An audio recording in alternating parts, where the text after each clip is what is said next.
Pokemon World Championships are right around the corner, and Shrouded Fable is the newest Pokemon TCG set, or mini set, you could say, introduced to the metagame.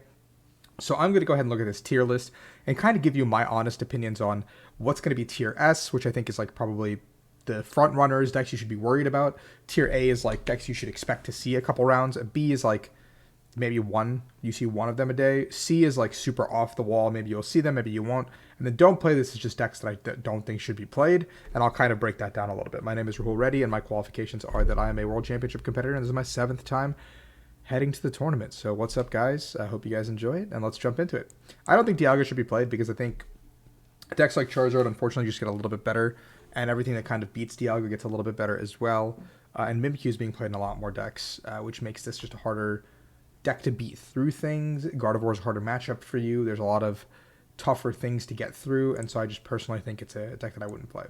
I think Arc Armarouge could be actually a sleeper pick in Tier C, just because Armarouge is still pretty beefy and bulky, but I do think your Reddy Drago matchup is one of the worst, and that being a Tier S deck, which you guys will see soon, just makes this a really tough deck to play because of how versatilely like good that deck is, and like losing the flip to something like that just makes it really hard to play.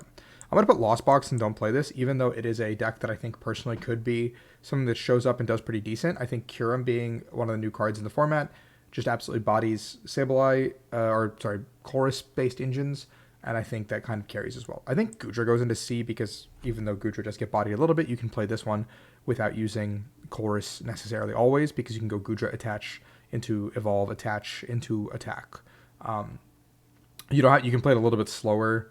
You don't have to cram early. You can just go between a bunch of comfies, and you can take your time before you use Chorus. And it's one of the few decks that maybe has a chance in a Drago. I think Lost Box Dragapult is just bad for the same reasons. It's just worse, and you have more setup pieces oriented. I think Arctina is pretty bad as well, just because, again, it faces the Reggie Drago problem. I think Zard is a tough matchup for you as well now with the Dusknoir, because they can go ahead and take knockouts much earlier, which that was a little bit of a selling point in that matchup, because you can take some time before they take the first knockout, so you can trade a 2-shot, and then you can go into like a Tina 1-shot with Max Belt, and then you can go into Leaves. But now Charizard can pop an odd prize with the Dusclops and go ahead and use the Defiance Belt and knock out an Arc or a Tina super early. Or if they go first, they can go ahead and go Candy Zard, Dusclops, pop something off the rip, and then all of a sudden you're feeling 2 prizes behind.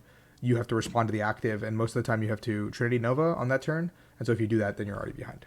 I think Tina can go into Tier C. I think there's people who are going to cope and try to play this deck, but I think it's just a worse version of Lost Box. You kind of have to make it very different. Someone at my League Cup the other day, Bo, played it with some fun inclusions like Lightning Pokemon like Thorns and Hands and some water stuff, and I think that's a really cool idea to try to play it. But I think your Drago matchup probably isn't necessarily the best, and same with your Gardevoir matchup. But I think there is some potential if you can put all that stuff into the deck and see if you can get all your pieces together.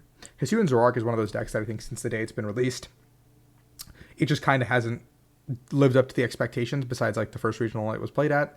So it's one of those decks that I personally just don't believe in. I think Pidgeot Control can be B tier. I think currently Control is at a worse place in the metagame because Drago also just going first can put a lot of pressure on Control by just popping the Pidgeys early, or just, like cleaning up the board to a place where you can't actually set up the game. Like, if decks like Drago and Zard can take a bunch of early prizes before you can play the game, it gets really hard to actually do anything. And so I think it's one of those decks where, it just you just need too much to play the game in the game of Pokemon. I think Tier C. I think the Dark Fox deck goes into Tier C just because it doesn't actually beat a lot of the decks it's supposed to beat, and Okidoki takes a lot of commitment to set up a 2-prizer. And once you set up that 2-prizer with using your supporter as Janines, you're not really disrupting your opponent's hand. They can set up perfectly, come back, and a lot of matchups just absolutely outpace you, and that's the biggest issue. I think Dragapult goes into B tier. I think Dragapult is also really good still. I think the problem is still that Xatu is pretty weak as a partner. I think Pidgeot is the better partner, or Zard is a better partner. So later in the game, you're just stuck in a position where you just aren't drawing enough cards. You're not seeing enough of your deck. So when you're getting Iono'd mid-game, you're not getting where you need to be, and your Dracloaks need to be pretty much hitting off the rip. And if you don't have an early turn 1, turn 2 setup, you're basically just weaker than every other deck in the format. Gardevoir is Tier S still, I think. I think it's still one of the best decks in the format. I think it's very difficult to argue that it's not one of the best decks in the format. It's just difficult to say that it's not. It's just, nothing has changed, and the meta's still good for it. Drago is a little bit of a gatekeeper, so you could put it into Tier A if you'd like. Probably a better place to put it, but because of Drago being a gatekeeper deck. But yeah, I just wouldn't play Comfy Zard. This is a weird differentiator between these two. I'm not going to elaborate on this, and it just sucks. I just feel like this one is probably like a bib version. We're gonna just say this one's a bib version, and this one's the Pidgeot version. I think the bib version is probably tier C, just because bib is weaker than everything else in the engine, and like you're just not drawing cards in the right order that you want to. You're not going to be able to gust every turn or heal every turn like you want to. So I just think it's not a good deck. I think Charizard Pidgeot is A tier. I'm assuming it's with Dusknoir still. I just don't know a reason you wouldn't play it. It's still really, really powerful. You get all your pieces still. You're still playing the same game of Pokemon. Just decks like Gardevoir and Charizard are going to be victims of the fact that Regidrago exists in the format, and I think that's just a little bit of a downside to them. I think Shenpao lost a lot of traction and goes into tier B because now you have Charizard that's going to be able to get like a Dusknoir plus Countercatcher KO on Bibarel and then like Iono you in the same turn. So they could put you down to one card in deck or hand, and even if you have a Baxcalibur, you're not going to have all the pieces to one shot and come back into the game because your draw engine gets taken out all at once. And then again, if you lose the flip to something like Drago, they can just blow up your whole board, and then you have to put a Manaphy into play. It's just not something you want to do, and they can just Phantom Dive and take out a Frigibax or a Frigibax and a Bidoof, and the game gets hard again. Just would not play United Wings, does not seem good. I think that Dark Box stuff could be tier C just because it's got a lot of potential and it's really aggressive, but the problem is, can you actually beat some of these tier 1 decks? Like, I think, again, Drago is a gigantic gatekeeper. I think Gardevoir is a tough matchup for you as well if they can Turo up their Guardian on the same turn. And now Charizard having Clops can also make it so if you use Frenzied Gouging, they can just Dust Clops it and then take out another attacker, chasing down pretty much all of your energy on the board and taking 4 prizes in one turn, while also Ionoing you simultaneously. So you can just be left with nothing to work with at the same time. Yeah. I think Goldengo goes into tier B just because I think the deck has potential. I just don't know how I'd build it potentially. I know that JW Grewal and Jesse Parker and Andrew Mahone played it at NAIC, and their deck was kind of cool. So maybe like something modeled after that. I think they had a pretty good example of what the deck should be doing in a lot of matchups. And I think if you can high roll a little bit, you beat the setup decks, but then the big beater decks actually beat you. I think Lax goes into tier A because it has a matchup spread that is pretty immaculate across the board. But the problem is that people can very easily tech for the Snorlax matchup.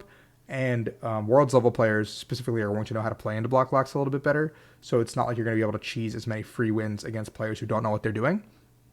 And time is also a huge issue for Snorlax. So like all those things combined put Snorlax in just a pretty worse spot.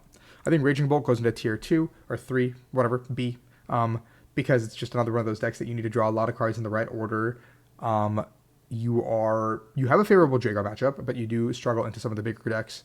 Like Gardevoir still beats you. I think Zard still is very favored into you. I think Block Lax just absolutely destroys you. Like, I think the problem with Bolt is even though your Drago matchup is really good, all the other tier A and S decks that I'm going to put there are going to absolutely just destroy you. And I think that's where the problem comes in. Drago is the S tier deck. I think it's just absolutely phenomenal. I think adding Kyurem to the deck has given it so much life. It's one of those decks that I feel like people should have explored going in NAIC a little bit more, but no one actually put the time in. And after Jacob I's top 16 performance, everyone stopped and took a look at the deck and realized how actually insane it was by getting turn 2 Phantom Dive pretty consistently every game. And once that happens, like a lot of decks just don't get to play the game. So the deck is just absolutely broken. And now you have Kyurem.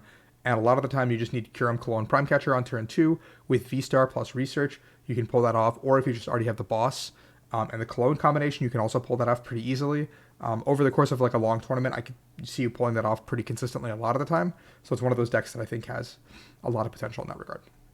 I think Lugia goes into tier A as well. I think it's one of the best decks for the tournament. But the problem is that it is also plagued by its matchup spread, and Gardevoir can tech for it pretty easily. I think Charizard can tech for it pretty easily. It does have a very good Drago matchup, which is, I guess, the allure for it, but Drago can also tech for it. You kind of auto-win Block Lax, which is really nice.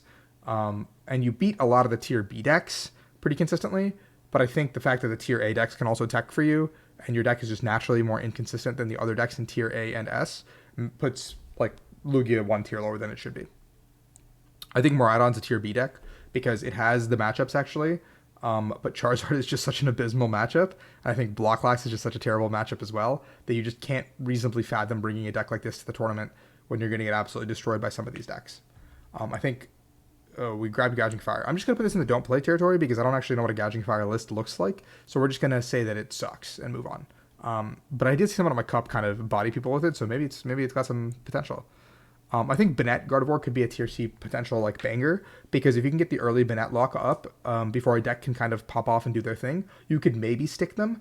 And Charizard's probably have to cut a Charmeleon to make space for this Dusclops or Dusknoir line. So you have a better win condition that this one-off Charmeleon is going to be prized, or you can chase down the Charmeleon earlier and just start poking into it with Banette. But if Charizard prioritizes getting Pidgeot up and running before you get the Banette up and running, or you're just putting Rotom into play and drawing a bunch of cards, they could still outpace you. But you can play Tomb and kind of stop that from happening. But I think you're just a worse Gardevoir deck overall than what exists, and you need more setup pieces. So Regidrago just guts you faster.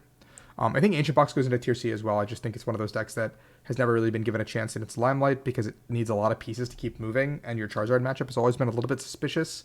I think your Drago matchup should be fine on paper, but maybe it's not with the damage spread. I actually have not played this deck at all, so I can't really speak on it. But yeah, Hands is probably still a Tier C deck where like you still have the potential to get your hands up and running and start cooking. But the problem is attacking with Miraidon now to set up your board makes you a much worse deck than pretty much everything else that exists in the format. Yeah. I think Great Tusk is also a Tier C deck. This is actually a deck I did test for this World Championship, and the problem is that your Lugia matchup is unplayable. Your Charizard matchup is actually really tough now that they can get themselves to 210 and start swinging for the fences. Like if they can just go Dusclops super early and start swinging, you actually just lose the prize trade on virtue of them attacking 6 times. It's really like tough when they start doing that. The Gardevoir has a good matchup into you, and I think Drago also has a good matchup into you. Like the Drago games got really close actually in my testing, but I think it just goes that way. Some of these decks I'm just going to speed run through. I think these are all just decks that I personally would not play. I think all of them have pretty little to no potential for actually doing anything in the World Championships. The only thing that I could see doing decent is Thorns in the C tier, because if you hit the right storm of matchups, you could actually just maybe find yourself in a position where you're like in a top 32 or better position. Maybe you hit only Lugias. Maybe you hit only Zards that are having a little bit of a tougher time setting up. Maybe you only hit C-Pows that get stuck. Or Dragos in particular, because Thorns should have a theoretical good Drago matchup, but I think if you're a good Drago player, you should know how to play into that matchup. But yeah, that is my tier list for Worlds. I feel like I'm not really breaking the mold by saying this is what I think the best decks are for the tournament. I think people agree with me pretty widely here. I'm going to be leaving for the World Championships soon. Follow my Twitter, Instagram, like, and subscribe here for more content as we move forward, because I will be posting a ton on Twitter and Instagram about the tournament. And then you guys will get some juicy vlogs up in here. So see ya.